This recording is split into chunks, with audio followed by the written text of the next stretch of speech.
Sure, guys, welcome back to Speaker Nawe. I'm your boy Taylor DJ. So today nje bengithi asenze ivideo sibongele uSiphiwe Sibiya umsakazi Mgungundlovu FM uwine kwe-competition Ukhozi FM laphana i-presenter search. So uSiphiwe waseMaritzburg e-Idendile kwaMachibiza bengike ngasebenza nawo kwi-radio station i-Capital 104 and apha ku-Speaker Nawe sike saba ne-interview naye. I think it was 2020 just after i-COVID-19 la lade siqala khona ukuthi izinto zibe easy. I think it was around August 2020. So senze interview naye because bengisebenza kakhulu and abantu abaningi eMaritzburg bevele bebelievele kuyena uSiphiwe because I think bese radio for more than 8 years and indlela kade enza ngayo okuyiyona emenze ebe outstanding kuzo zonke izinto akazenza because ama-projects e-community ukhona like kumaphephandaba like makuthiwa kuyasubmithwa like umuntu aware like umuntu waserediweni une-information uyayenza i-research yakhe and uyasubmit. Enye into engayifunda-ke ngisasebenza nayo because like makuthiwa kuzoba mhlawumbe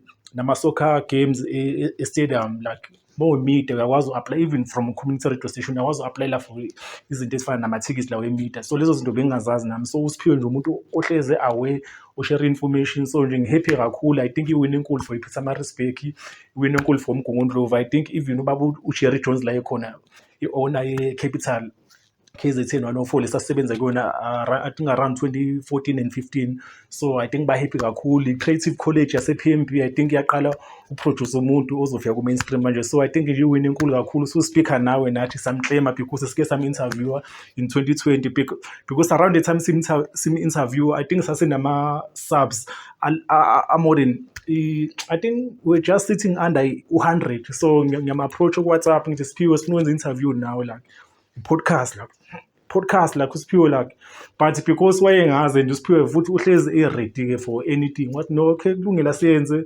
sayishutha. Ngisebenza ne-usual suspects omunye umjita lapho oyi-photographer nayo beyi-student ase-creative art. So nayo uSiphiwe bemazela e-college because laphana bebe ku-campus e-1 ePietermaritzburg. So I think iwini enkulu kakhulu Ukhozi FM lithole umuntu ofithayo because there is a question angimbuza ngi-interview sasiyenza ukuthi yiphi i-radio station angafisa ukusebenza kuyona one day because mina mangimboneza umuntu edingimazi ngisebenza naye personally bese ngiyazi umuntu othanda i-gospel umuntu oba-MC kuma-event amaningi lawo e-corporate. So I think ivuma FM beyi-perfect fit bekuyona indawo ethi uzofitha kuyona no uyona i-match but wangitsho no uthanda i-radio 2000 but anything ezovela so akafuni ukuthi esho statement esosho ukuthi yiphi radio station angafuni ukuba kuyona. So I think okuyi-question ayiwaza leso sikhathi but Ukhozi FM I think uzofitha kakhulu because Ukhozi linama-motivation nama-show e-gospel like lezi zinto ezenziwa sigqemeza bevashela iy'kole like nje I think uyafitha even le show yangesonto le-gospel one day I think uSiphiwe Ukhozi FM uzoyenza leyo show leti yenziwa kuSibubuthelezi. I think uyafitha kakhulu because uyakwazi umotivate abantu une-background yasesontweni even ifamily yakhe nje. So I think iwini enkulu for iMaritzburg because last time kusuka someone from uMgungundlovu FM Ukhozi FM I think it was ukhona lo bhuti waseSikhothe lo uMandla Ngcobo lo uMandla Ngcobo uyasebenza uMgungundlovu FM then wayegagasi then waya uKhosini. Before that I think uLinda Sibiya because uLinda Sibiya wasuka from uMgungundlovu FM then to Ukhozi FM. So I think nje after iminyaka eminingi kangaka kwaduma kwenza into enkulu kakhulu i-groundbreaking yaseMaritzburg even bonke abantu ababasakazi even abasafuna ukungena eredweni bazokhuthazeka because lento yenzeka ngempela moke wayenza into yakho wamisela wa-investa kwinto yakho wazwana esikoleni because enye into engithande kakhulu ngoSiphiwe because ngiyakhumbula engitshela eqala because wayenza ishow there is show ayenza ku-Capital 104 FM okuyiyona ishow eyayibig ku-radio station at the time because ngiyakhumbula waze wenza i-interview engasoze ngayikhohlwa wa-interview uSifiso Ncwane kulo interview. So wayenza leyo show enkulu so even nomphathi uJerry Jones wayeselithatha njengomuntu okuyena omkhulu e-radio station emnikeza lama-shows like kwangekho easy ukuthi ungathatha i-interview kaSifiso Ncwane because at the time besanokhipha i-album yakhe le Kulungile Baba. So he was big so yanikeza uSiphiwe because uyena umuntu ilakayeka khona angitshela wathi uyayeka eredweni uyofunda esikoleni ufuna ukuba ne-degree lento. So I think enye into ngiyibone ngaye la ukuthi no lento uthatha serious ngempela wayithatha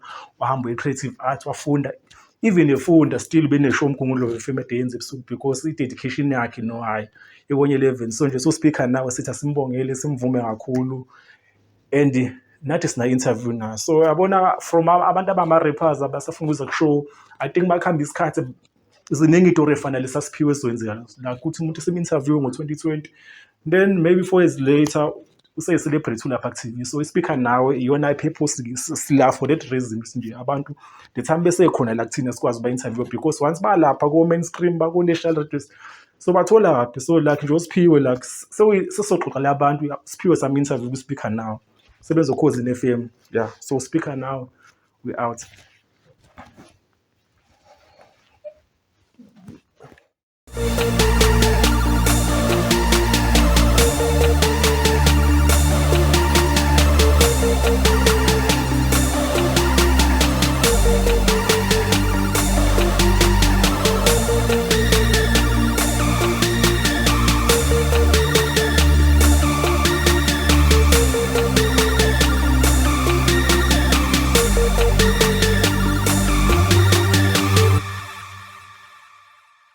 Cry a lot. I really do break down and wish that I do not want to see myself behind the mic. I just want to ngithulisa inhliziyo yami or nginake isimo sami empilweni naso isikhathi. So it's very hard to pretend as if everything is fine, knowing exactly everything is not fine. For me, as Usphiwe Sibiya who plays the slow jam, so having to press on the mic and be this person who's gonna give hope to you, knowing that I am suffering, it's very hard. But because of the career that one is doing or at, I've learned to pretend. I've learned to live in below it is pure, don't show your feelings, it's not about you. Of which is painful. Sometimes you do it to say, well, and say it out loud via the mic, like I'm not okay. This is what is going on, this is what is happening. But because umuntu who is expected, because there's so many expectations, sorry.